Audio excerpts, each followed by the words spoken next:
آمد، دلدار کی آمد، سونے کی آمد، پیارے کی آمد، پیارے کی آمد، سونے کی آمد۔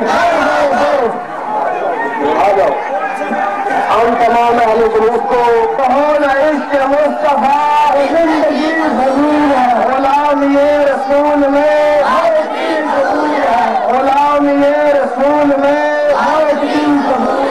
غلام یہ رسول میں مکی کی آمد، سونے کی آمد، پیارے کی آمد، دل بھر کی آمد، دلدار کی آمد، سونے کی آمد، پیارے کی آمد، مکی کی آمد، غلام یہ رسول میں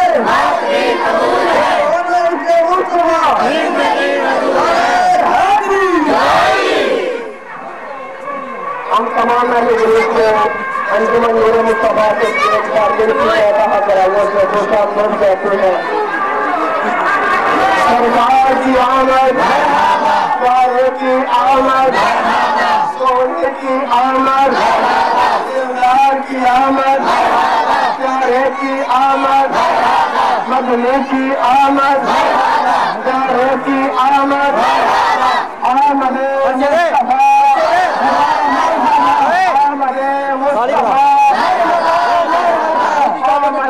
مصطفیٰ،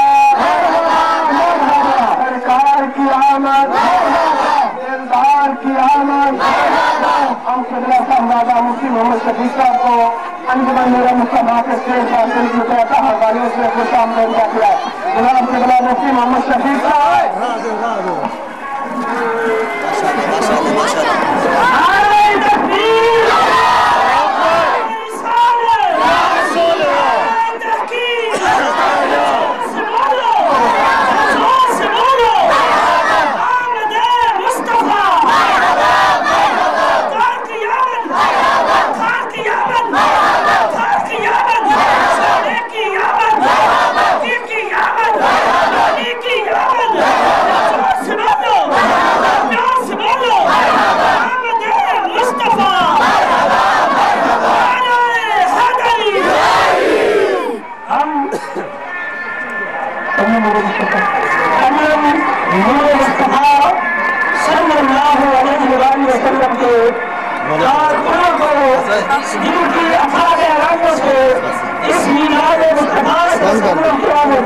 مبارکباد پیش کرتے ہیں اور ہم دعا کرتے ہیں کہ یا تعالیٰ جن کی یہ انفاقیں قبول فرمائے۔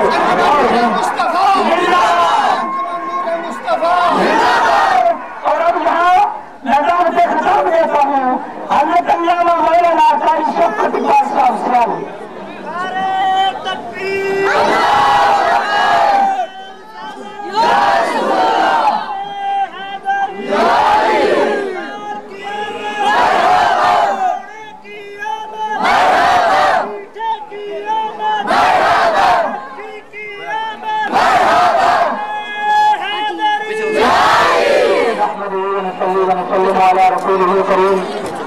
أما بعد أعوذ بالله من الشيطان الرجيم بسم الله الرحمن الرحيم إن الذين تدعون من دون الله لن يخلقوا ذبابا ولو اجتمعوا له صدق الله العظيم ارباب نظر کو کوئی ایسا نہ ملے گا، ارباب نظر کو کوئی ایسا نہ ملے گا، بندے تو مل بھی جائیں گے مگر مولا نہ ملے گا، تاریخ پر ڈھونڈے گی ثانی محمد، ثانی تو بڑی چیز ہٹایا نہ ملے گا۔ برادران محترم، قرآن مجید فرقان حمید کی آیت کریمہ تلاوت کرنے کا شرف حاصل کیا ہے۔ رب کائنات نے قرآن کریم میں فرمایا ان الذین تدعون من دون اللہ لن یخلقوا ذبابا ولو اجتمعوا له، کہ بے شک وہ لوگ جو اللہ کے علاوہ دوسروں کو پکارتے ہیں اگر وہ سارے کے سارے اکٹھے ہو جائیں اور وہ کچھ بنانے پہ آ جائیں تو وہ ایک مکھی کا پر بھی پیدا نہیں کروا سکتے۔ لیکن دوسری طرف دیکھیے رب کائنات اب سوچنے کی بات یہ ہے کہ رب کائنات بنا رہا ہے کہ اللہ کے علاوہ جو ہے وہ اگر تمام کے تمام اکٹھے ہو جائیں تو ایک مکھی کا پر پیدا نہیں کروا سکتے. دوسری طرف رب کائنات کا پیغمبر جو ہے وہ اعلان کر رہا ہے کہ اے کائنات والو میں اپنے ہاتھوں سے مٹی کے گنے بنا کر اڑا سکتا ہوں. اب دیکھیے قرآن کریم اٹھا کر دیکھیے, ایک طرف رب کائنات اعلان کرتا ہے انی خالق میں پیدا کرنے والا ہوں, دوسری طرف عیسیٰ علیہ السلام اعلان کرتے ہیں انی اخلق لکم میں پیدا کرنے والا ہوں. ایک طرف رب کائنات اعلان فرماتا ہے کہ اے کائنات والے بشرن میں بشر کو پیدا کرنے والا ہوں, دوسری طرف رب کائنات اعلان کرتا ہے کہ بشرن میں بشر کو پیدا کرنے والا ہوں, دوسری طرف عیسیٰ علیہ السلام اعلان کرتے ہیں کہ اے کائنات والو میں تو ان پرندوں کو پیدا کرنے والا ہوں. ایک طرف رب کائنات اعلان کرتا ہے کہ پیغمبر اعلان کر رہا ہے میں بھی مٹی سے پیدا کرنے والا ہوں. ایک طرف رب کائنات اعلان کر رہا ہے کہ اے کائنات والو میں پھوک مارتا ہوں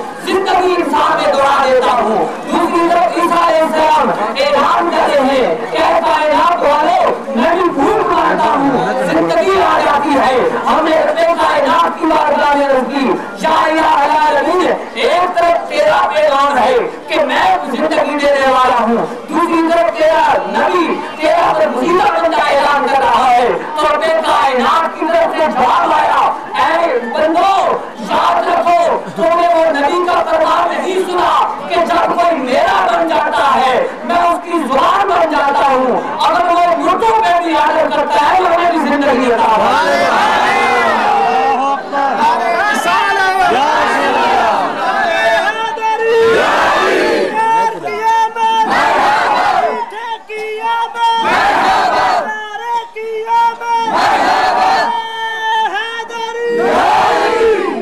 ہو رہی ہے عقیدے کی, کیونکہ جن کا یہ اسٹیج ہے ان کا عقیدہ بڑا پختہ ہے. یہ سجاوٹ ہی بتا رہی ہے کہ ان کا عقیدہ کیا ہے. آئیے دیکھیے بات کر رہا ہوں اپنے عقیدے کی, کیونکہ آج اگر ہم لوگ آپ کو اپنا عقیدہ نہ بتا سکے تو پھر شاید کبھی نہ بتا سکیں. اور ذرا دیکھو اہل سنت و جماعت کا عقیدہ. ارے میں کہتا ہوں قرآن کریم اٹھا کے دیکھو, جیسے جیسے تم قرآن کو پڑھتے جاؤ گے اہل سنت کا عقیدہ بنتا جائے گا. اور دیکھو ایک طرف اللہ تبارک و تعالیٰ کا جلیل القدر پیغمبر حضرت ابراہیم علیہ السلام رب کائنات کی بارگاہ میں التجا کرتے ہیں ربی ارنی کیف تحیی الموتیٰ یا الہ العالمین, میں دیکھنا چاہتا ہوں کہ تو کس طرح مردوں کو زندگی عطا کرتا ہے. رب کائنات کی طرف سے آگے ہوتا ہے اے ابراہیم کیا تو اس بات پہ ایمان نہیں رکھتا؟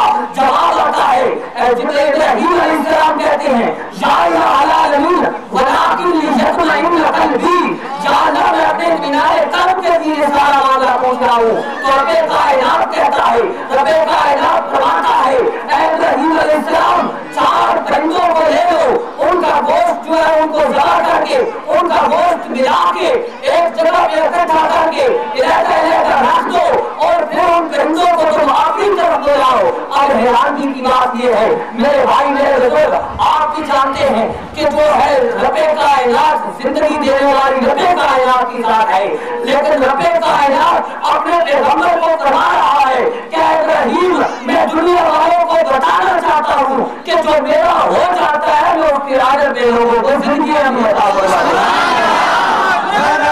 پیارے کی آمد, مدنی کی آمد, سونے کی آمد, ہماری شفیع اقبال سیالوی صاحب. دیکھو لوگ اعتراض کرتے ہیں تم یا اکرام کو آتے ہو, تم یا رضوان کے پاس جاتے ہو, ارے ان کے پاس کیا رکھا ہے؟ آؤ دیکھو رب کائنات نے ان کی زبان میں کیا تاثیر رکھی ہے, ان کے ہاتھوں میں کیا تاثیر رکھی ہے. آؤ ذرا موسیٰ علیہ السلام کا واقعہ پڑھ کے دیکھو. وَإِذِ اسْتَسْقَىٰ مُوسَىٰ بقوله فقل نضرب بعصاك الحجر. اے جب موسیٰ علیہ السلام کی قوم موسیٰ علیہ السلام سے پانی مانگتی ہے تو رب کائنات کی بارگاہ میں وہ انتظار کرتے ہیں. حالانکہ ہونا یہ چاہیے تھا کہ رب کائنات اپنے کرم کے بادل ان پہ برساتا، لیکن رب کائنات نے انہیں بارش کے ذریعے پانی نہیں دیا. اور رب کائنات نے موسیٰ علیہ السلام کو فرمایا اے موسیٰ علیہ السلام ایسے کرو کہ یہ جو پتھر ہے اس پہ اپنا عصا مارو، اپنا ڈنڈا جو ہے اس پتھر پہ مارو. کیوں؟ اس لیے کہ میں دنیا کو بتانا چاہتا ہوں کہ جو میرے ہو جاتے ہیں میں ان کے ہاتھوں میں اتنی طاقت بھر دیتا ہوں کہ اگر وہ پتھر پہ سوٹا مارتے ہیں وہ ہمارا چشمے جاری کر دیتا ہے. سیدی مرشدی یا نبی یا نبی سیدی مرشدی یا نبی یا نبی ہم یہ رسول میں موت بھی قبول ہے. یہ سارے سن لیں، یہ سارے سن لیں، یہ سارے سن لیں. مکی کی آمد، میٹھے کی آمد، ارے حیدری. یہ ہے ایک ہے رب کائنات نے اپنے پیغمبروں کو جو زبان نے تاثیر دی ہے. اے وہ جب حاضر کرتے ہیں تو رب کائنات مردوں میں زندگی عطا کر دیتا ہے. اگر رب کائنات کا ایک بندہ اپنی عصا سے پتھر پہ جو ہے اپنا ڈنڈا مارتا ہے رب کائنات اس سے پانی جاری فرما دیتا ہے. لیکن آؤ ایک ایسا بھی واقعہ ملتا ہے قرآن کریم میں. حضرت ایوب علیہ السلام کا دور یاد کرو. رب کائنات کا قرآن گواہ ہے.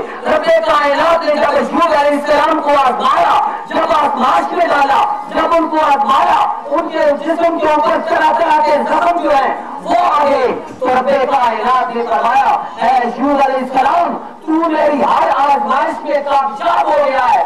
میں تجھے دنیا کے سامنے پیش کرتا ہوں اور دنیا کو بتانا چاہتا ہوں کہ جو میرا ہو جاتا ہے میں اس کے اندر کیا کیا کمالات رکھ دیتا ہوں.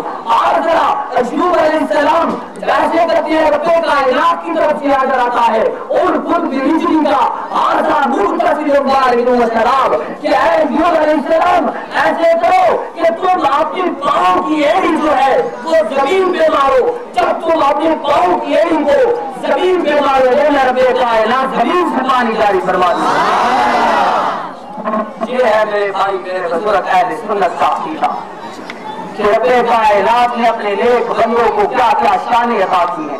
صرف ایک آخری بات تعریف کر کے اجازت چاہوں گا کہ دیکھیے حدیث مبارکہ میں ہے کہ جب قیامت کا روز ہوگا جنتی جنت میں جا رہے ہوگی، ایک جہنمی بندہ ایک گناہگار بندہ رب کائنات کے سامنے کھڑا ہوگا. ادھر سے اللہ کا ایک بندہ اللہ کا ولی جنت میں جا رہا ہوگا تو وہ گناہگار جس کو جہنم کا عادت ہو چکا ہوگا کہے گا کہ اے بندہ اے خدا انا الذی سقیتک شربا، اے ولی ذرا دیکھ تو صحیح ذرا واقعہ جان کر ایک دفعہ دنیا میں نے تجھ کو پانی پلایا تھا. ایک دوسرا ہے وہ کہے گا انا الذی وهبتک وضوءا، اے ولی میں نے دنیا میں تجھے وضو کرایا تھا. تو رب کائنات کی بارگاہ میں وہ رب کا نیک بندہ عرض کرے گا یا الہ العالمین یہ جو تیرے بندے ہیں جن کے اوپر جہنم واجب ہو چکی ہے میں ان کی شفاعت کرتا ہوں. تو رب کائنات اس اپنے نیک بندے کی شفاعت کے ذریعے ان گناہگاروں کو جنتی بنا دے گا.